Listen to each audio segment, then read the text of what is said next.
Jadi kalau orang sudah berkeluarga, pemali seorang kepala rumah tangga itu menjunjung bantal.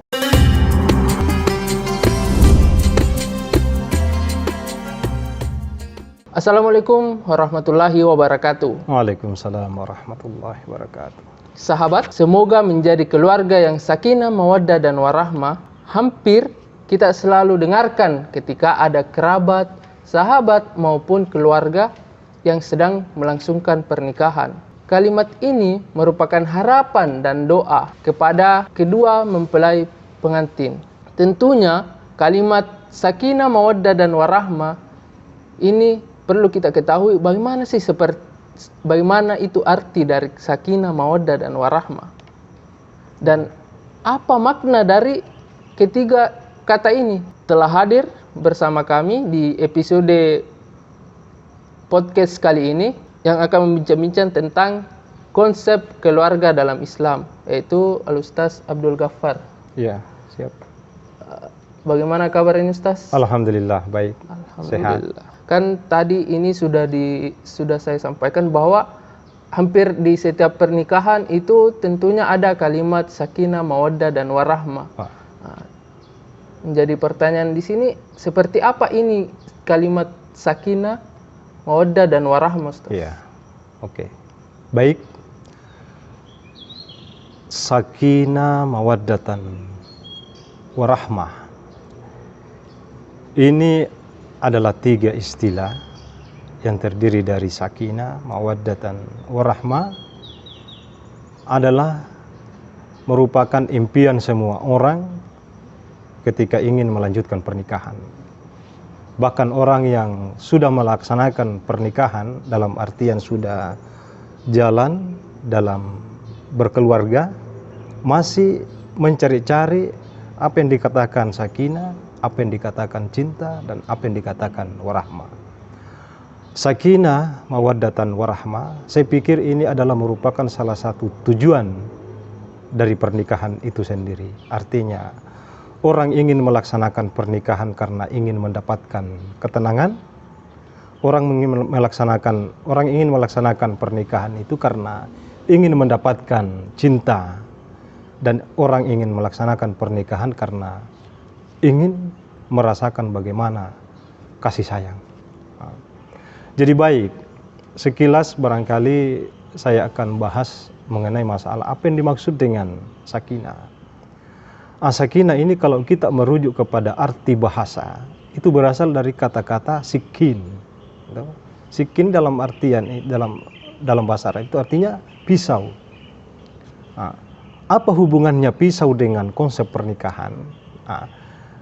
Jika kita mau menganalisa arti secara bahasa dan arti secara istilah ini sikin, kalau kita mau lihat arti bahasanya itu pisau yang berfungsi sebagai alat pemotong, alat penebang.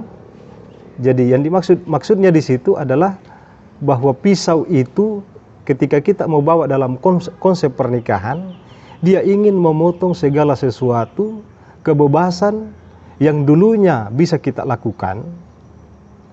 Jadi dipotong pada saat kita sudah melaksanakan pernikahan, itu sudah tidak bisa lagi kita laksanakan kebebasan-kebebasan. Misalkan kebebasan nongkrong bersama teman di luar sampai larut malam, itu harus dipotong, ditiadakan lagi. Fungsinya di situ sikin atau pisau. Jadi sakinah itu adalah konsep ketenangan, atau ketenangan yang kita harus hadirkan di dalam rumah tangga itu agar kita bisa mendapatkan cinta. Jadi syarat untuk mendapatkan cinta harus tenang, tenang secara lahir dan tenang secara batiniah. Apa yang dimaksud dengan tenang secara lahir? Artinya ketenangan itu kita bisa dapatkan, ketenangan itu bisa kita dapatkan secara lahir, maksudnya apa yang ada dalam keluarga kita itu bisa kita nikmati secara tenang tanpa menuntut kelebihan-kelebihan dari apa yang ada. Artinya kita terima apa adanya, sehingga hal itu bisa menciptakan rasa tenang di dalam diri kita. Ketika ketenangan itu muncul dalam konsep keluarga kita, maka akan dengan sendirinya akan mengantarkan kepada cinta. Iya, saya pikir demikian. Ya. Iya. Kan tadi sempat Ustaz dikatakan bahwa sakinah ini dari bahasa itu berasal dari kata sikin. Iya. Itu memotong atau menebang. Iya. Nah, berarti apa maksudnya ketenangan? Apa kaitannya dengan ketenangan ini yang di sini Ustaz? Dengan hal-hal yang dengan fungsi memotong, pisau itu iya, sebagai pemotong, pemangkas. Nah, itu saya katakan bahwa ada beberapa hal atau kebiasaan-kebiasaan kita sebelum menikah itu perlu dipangkas. Tidak boleh lagi dibawa dalam konsep keluarga, kehidupan berkeluarga. Misalkan kebebasan, pergi nongkrong, sementara sudah kita berkeluarga. Jadi fungsinya pisau itu kita cut, kita potong kebebasan itu, kita tiadakan kebebasan itu untuk masuk dalam bahtera rumah tangga. Jangan lagi dipakai kebebasan itu. Kalau kita mau mendapatkan konsep sakinah, ketenangan. Terus kenapa mesti harus dipotong itu Ustaz, supaya apakah itu ketika itu dipotong bisa langsung melahirkan sebuah ketenangan ketika kita berkeluarga? Iya, maksudnya dipotong, ditiadakan. Kebebasan-kebebasan seperti itu kan bisa memicu keributan dalam rumah tangga kalau kita terus laksanakan atau lakukan hal yang demikian. Jadi ada beberapa memang kebiasaan-kebiasaan kita pada saat kita masih belum berkeluarga itu tidak boleh dibawa masuk dalam ranah atau konsep kehidupan berkeluarga, karena bisa memicu keributan kalau kita masih pertahankan kebiasaan-kebiasaan yang tidak boleh kita bawa masuk dalam kehidupan rumah tangga kita. Ya. Berarti seperti kebiasaan-kebiasaan itu harus memang dipotong supaya melahirkan sebuah ketenangan. Iya, harus memang dibatasi. Yes. Jadi dipotong, bisa juga dalam artian dibatasi. Iya, dibatasi. Oh iya, Ustaz. Terus kan kata mawaddah ini tadi cinta. Ya, cinta. Maksudnya cinta yang dimaksudkan di sini itu seperti apa, Ustaz? Cinta ini syarat untuk bisa mendapatkan apa yang dikatakan cinta dalam keluarga itu harus didahului dengan ketenangan. Yes. Seseorang ingin mendapatkan rasa cinta baik dari itu istri atau istri menginginkan rasa cinta dari seorang suami, itu harus ada ketenangan batin. Ketenangan batin dan ketenangan lahir. Karena seorang istri, seorang perempuan ketika sudah berstatus sebagai istri, itu sudah otomatis mengharapkan rasa cinta dari pasangannya, itu suaminya. Begitu pula sebaliknya, suami, seorang laki-laki yang sudah melakukan pernikahan, dia akan berubah statusnya menjadi suami, tentu akan menginginkan rasa cinta dari seorang istri. Cinta yang dimaksud di sini adalah saling membutuhkan, saling membutuhkan. Misalkan, baik itu kebutuhan secara lahir maupun secara batinia. Misalkan kebutuhan kasih sayang, jadi tentu istri itu butuh rasa kasih sayang dari suami. Suami pun juga butuh rasa kasih sayang dari istri. Ketika hubungan, artinya ketika kebutuhan ini artinya bisa saling menutupi, itulah cinta. Itulah cinta. Ya. Lantas kan mungkin ada beberapa kasus, Ustaz, itu kan ada orang yang dijodohkan oleh keluarga. Nah, lantas bagaimana menghadirkan sebuah cinta itu kan, maksudnya ketika kita dijodohkan, mungkin kan ada beberapa kasus itu, Ustaz. Ya. Dijodohkan, bagaimana menghadirkan itu cinta ketika seperti itu kasusnya, Ustaz? Memang tidak jarang kita temukan pasangan suami istri terjadi karena kasus dijodohkan. Dari kasus dijodohkan ini tidak jarang pula kita temukan banyak kasus pernikahan yang didasari oleh sistem perjodohan, ya barangkali mungkin dari awal tidak tahu menahu kepribadian seorang laki-laki, laki-laki tidak tahu menahu kepribadian seorang perempuan dan dijodohkan, itu tidak jarang kita temukan ada yang umur pernikahannya seumur jagung. Nah, seumur jagung, maksudnya seumur jagung di sini tidak panjang umurnya, tidak panjang umurnya. Itu diakibatkan karena sulit membangun sebuah visi dan misi, sebuah tujuan yang ingin dicapai, sebuah cinta sulit dibangun karena mereka tidak saling kenal sebelumnya. Makanya dalam konsep pernikahan itu harus didahului dengan proses ta'aruf. Itu saling kenal. Jadi ada beberapa kasus yang memang dijodohkan tidak dilakukan proses ta'aruf sebelumnya, itulah yang mengakibatkan tidak ada cinta. Umur pernikahan itu bisa seumur jagung. Ada juga meskipun sudah dijodohkan, tapi sebelumnya itu dilaksanakan proses ta'aruf, saling kenal, baik perempuan berusaha untuk melakukan perkenalan secara mendalam terhadap seorang laki-laki, begitu pula laki-laki ingin melakukan proses perkenalan dulu, baru dilaksanakan proses akad nikah. Saya pikir persoalan dijodohkan itu bukan sebuah masalah dalam keluarga ketika kita bisa arif atau bijak dalam menyelesaikan sekian persoalan yang kita hadapi dalam rumah tangga. Terus kan ini tentunya rata-rata mungkin ya sekitar 1 tahun umur pernikahan kan memang langgeng-langgeng itu stas. Nah terus bagaimana itu cinta yang di sini supaya bisa dipertahankan dan maksudnya supaya kayak sampai kakek nenek lah atau sampai ajal memisahkan itu kan konsep cintanya itu mungkin seperti apa juga kalau dalam Islam mungkin ada hadisnya kau Ustaz? Ya mungkin barangkali bagaimana trik-trik bisa artinya cinta itu bisa seumur hidup. Seumur ya artinya sampai ke surga. Begini. Memang mempertahankan ketenangan, mempertahankan rasa cinta dalam konsep berkeluarga itu bukan hal yang mudah, tapi butuh proses. Karena kenapa?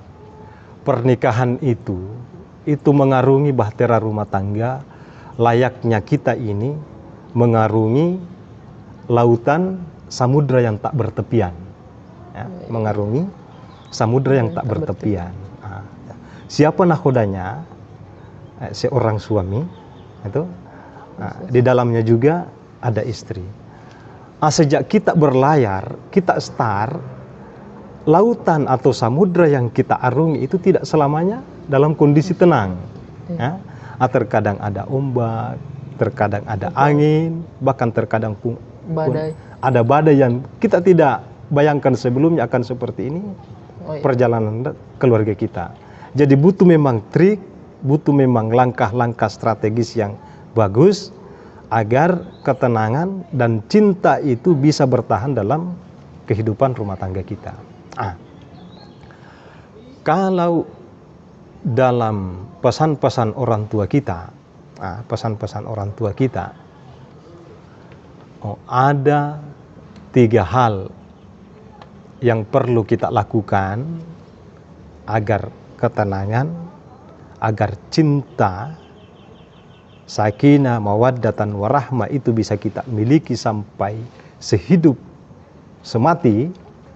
Pertama, ada pesan orang tua kita.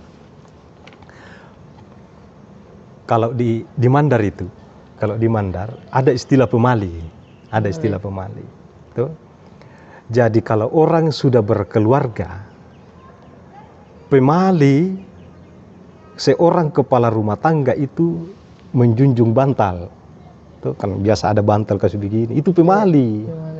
Karena bisa berefek terhadap kebahagiaan rumah tangga kita. Itu pemali. Kemudian pemali kedua, tuh orang tua itu selalu berpesan kalau kamu sudah berkeluarga, jangan sama sekali itu sendok nasi kita jadikan sebagai badik. Oh iya. Itu sendok nasi. Kalau orang Mandar mengatakan rotta tuh, Iya. jangan dijadikan sebagai badik. Itu kedua. Ketiga, pesan orang tua kita kalau ingin mendapatkan sakinah, mawaddah, dan warahmah, jangan selalu dikasih begini tangan kita. Tuh, kan selalu begini. Yes. Ini adalah bentuk kemalasan. Nah, betul? Jadi pertama saya jelaskan dulu. Pemali, apa yang dimaksud pemali itu menjunjung bantal. Tuh. Kalau orang selalu menjunjung bantal seperti ini, itu kerjanya tidur terus. Itu tidur terus.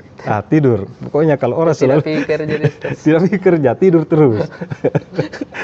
Itu artinya, tuh. Iya. Jadi pemali itu kalau selalu kasih begini bantal. Karena kalau di sini sudah bantal, berarti itu kita sudah siap-siap untuk melakukan proses tidur. Kemudian yang kedua, pemali menjadikan itu sendok nasi sebagai badik. Artinya itu, kita ini sebagai laki-laki, jangan terlalu banyak mengambil porsi untuk mengurus urusan dapur istri kita. Atau meskipun kita ini adalah sumber, artinya apa, finansial istri kita, artinya kita yang memberikan uang belanja. Tapi ketika uang belanja itu sudah ada di saku atau di tangan istri kita, janganlah terlalu kita urus itu urusan dapur kita. Misalkan, kenapa ikan begini lagi kita makan? Begitu. Kenapa seperti ini? Tidak usah. Karena apa yang dilakukan oleh seorang istri itu tentu akan mempertimbangkan banyak hal yang harus dipertimbangkan. Tuh, banyak hal yang harus dipertimbangkan. Nah, sehingga ketika mungkin dia menyuguhkan makanan karena pertimbangannya sangat besar terhadap kelangsungan rumah tangga kita ini dan mengangkat apa yang ada di meja. Jadi kita ini seorang istri, seorang suami, kalau ingin mendapatkan sakinah, kalau ingin mendapatkan cinta, apa yang ada di meja, maksudnya makanan, ya itulah yang kita santap. Tidak usah terlalu banyak mengurusi dapurnya. Apa yang dilakukan oleh istri. Apa isi dapur kita. Atau bisa mungkin barangkali saya berikan contoh atau kasus, dan ini kasus. Yes. Seorang nelayan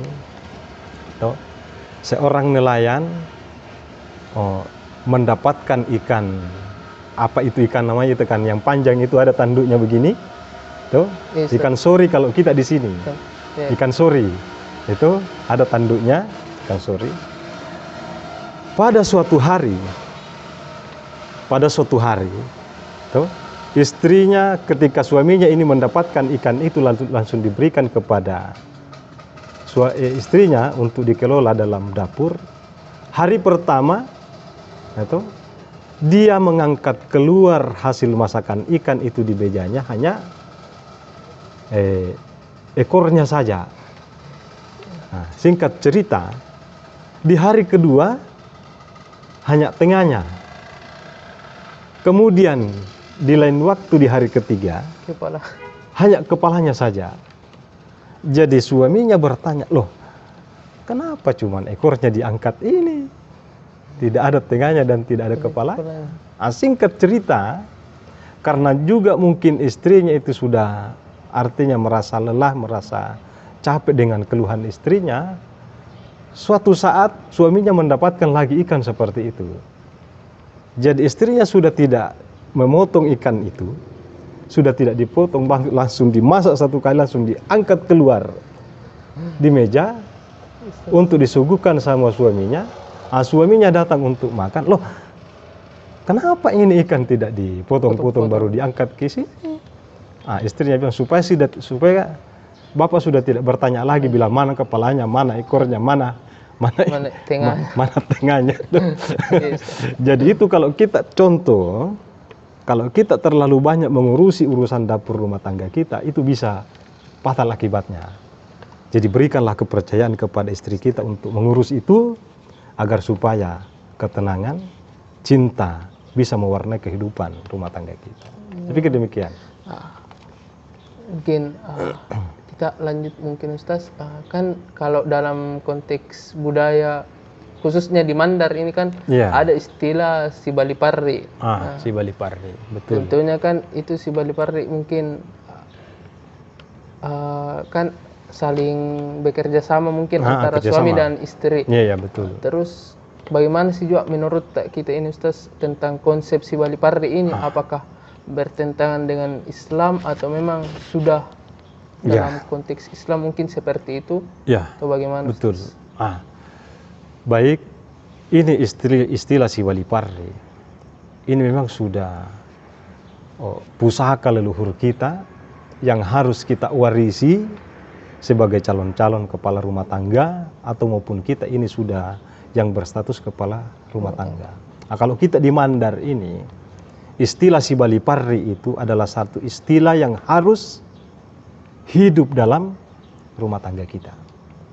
Si Bali Parri itu artinya kerjasama yang bagus antara suami dan istri, suami kepada istri, kemudian istri kepada suami, suami istri kepada anak. Ya, harus muncul si Bali Parri atau kerjasama. Apa yang harus dilakukan? Kerjasama apa yang harus dilakukan? Semua aspek pekerjaan yang terjadi di dalam rumah tangga kita itu perlu ada kerjasama. Kerjasama dalam memenuhi kebutuhan fisik kita, kerjasama di dalam memenuhi kebutuhan biologis kita, kerjasama di dalam membangun keluarga kita, kerjasama di dalam melakukan ibadah kepada Allah Subhanahu wa Ta'ala.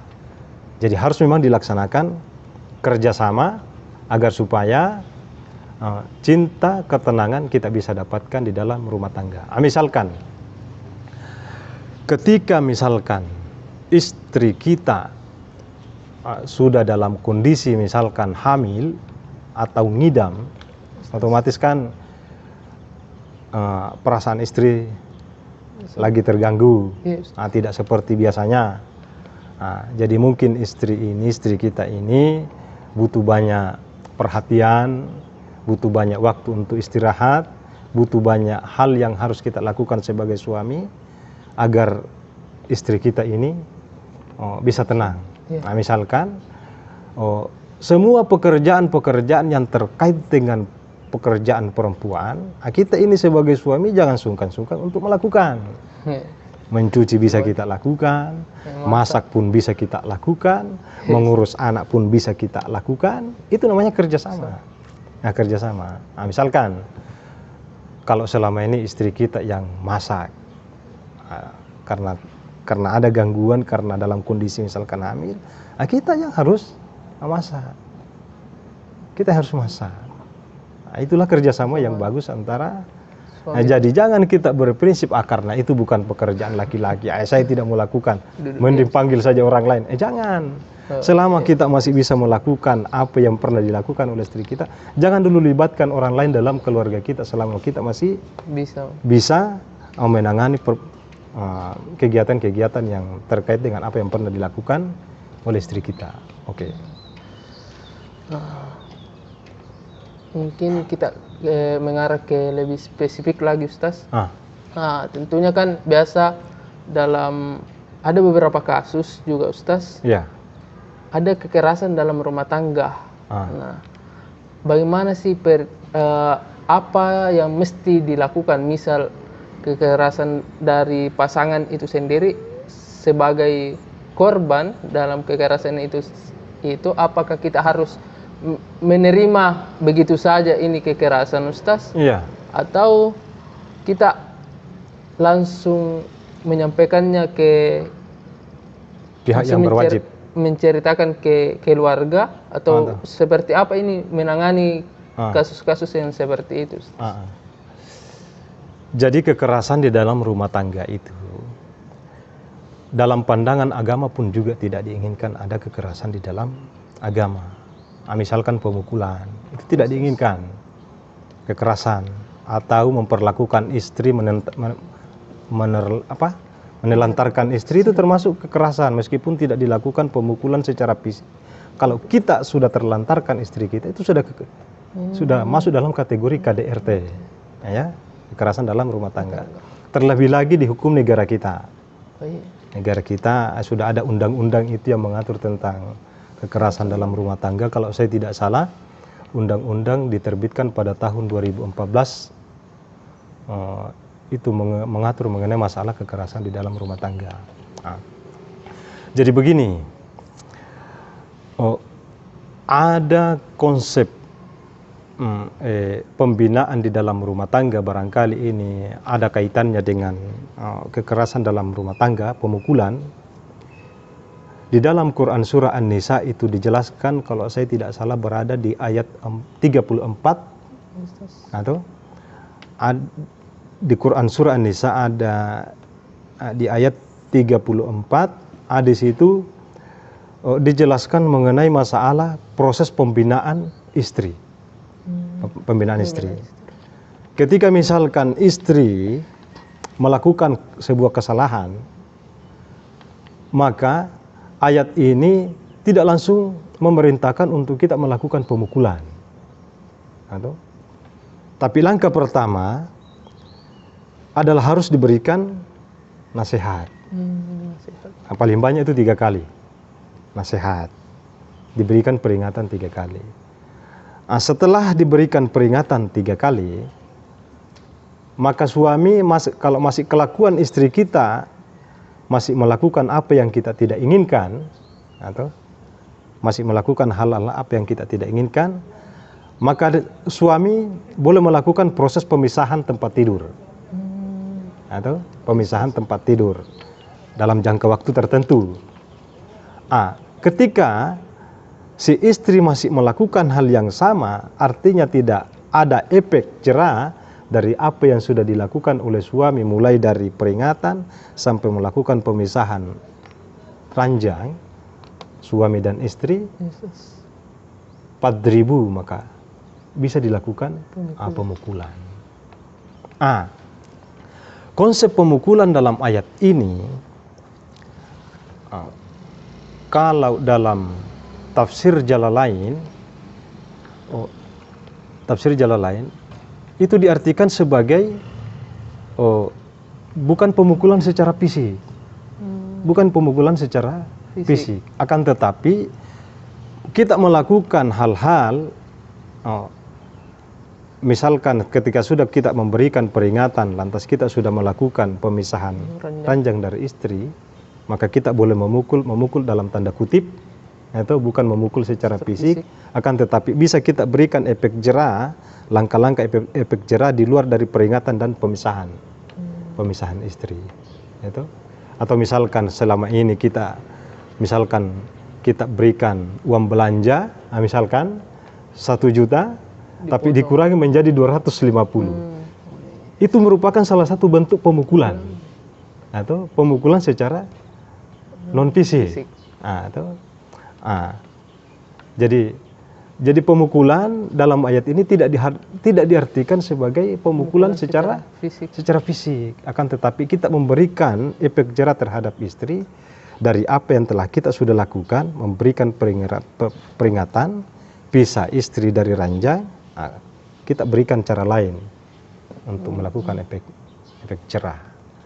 Jadi mengenai masalah KDRT, satupun agama di Indonesia tidak menerima kalau ada konsep kekerasan di dalam rumah tangga. Apalagi negara kita, bahkan sudah dibuatkan undang-undang yang mengatur tentang kekerasan di dalam rumah tangga. Nabi kan tidak pernah memberikan contoh pemukulan terhadap pasangannya. Bahkan Nabi itu sangat artinya memuliakan istrinya. Ketika kita mau menelusuri hadis-hadis, banyak itu hadis-hadis yang kita temukan terkait dengan bagaimana memuliakan istri. banyak.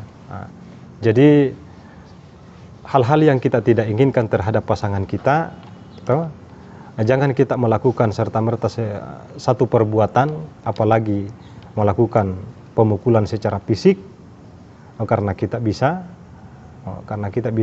artinya ketika kita melaksanakan persoalan itu, maka kita bisa artinya mendapatkan proses hukum, baik hukum positif maupun aturan-aturan yang berdasarkan pada ajaran agama kita. Oke. Sebagai pertanyaan penutup pada Ya. episode kali ini, bagaimana harapan kita ini Ustaz tentang kedepannya, baik itu dalam keluarga, orang yang sudah berkeluarga maupun orang-orang yang akan melanjutkan atau yang akan Ya, yang baik. akan berkeluarga ke depannya itu Ustaz. Ya, baik. Jadi harapan atau hal yang bisa menjadi saran saya pada hari ini untuk sebagai barangkali pesan-pesan terhadap teman-teman atau sahabat-sahabat yang ingin melakukan pernikahan. Sebelum kita melakukan pernikahan, pahami dulu apa itu sebenarnya pernikahan. Dia harus dipahami dulu konsepnya. Karena banyak orang yang gagal di dalam kehidupan rumah tangga karena dia menikah, sebelumnya dia tidak paham bagaimana sesungguhnya itu pernikahan. Makanya di KUA itu ada pembinaan-pembinaan dulu sebelumnya yang dilakukan terhadap catin atau calon pengantin, itu diberikan kepada catin nasihat-nasihat atau mungkin ada bekal-bekal keilmuan yang harus dibawa catin sebelum masuk pernikahan. Terutama harus, karena kehidupan rumah tangga itu adalah merupakan sebuah komunitas kecil yang di dalamnya ada suami, ada istri, dan ada anak. Jadi kalau sebuah komunitas ingin mendapatkan sebuah tujuan, itu harus ada visi dan misi. Apa sebenarnya visi kita? Apa sebenarnya visi dan misi dan tujuan kita berkeluarga? Semua insan, semua manusia atau semua orang yang ingin melakukan pernikahan harus memiliki visi dan misi agar tujuan pernikahan, yaitu sakinah, mawaddah, warahmah, itu bisa didapatkan. Saya kira demikian. Ya, itulah tadi perbincangan kita bersama dengan Ustaz Abdul Ghaffar. Semoga kedepannya kita bisa mengarungi bahtera rumah tangga dengan melaksanakan konsep ketiga ini tadi, yaitu sakinah, mawaddah, dan warahmah. Saya Toha Munim, sampai jumpa di episode selanjutnya. Saya akhiri. Assalamualaikum warahmatullahi wabarakatuh.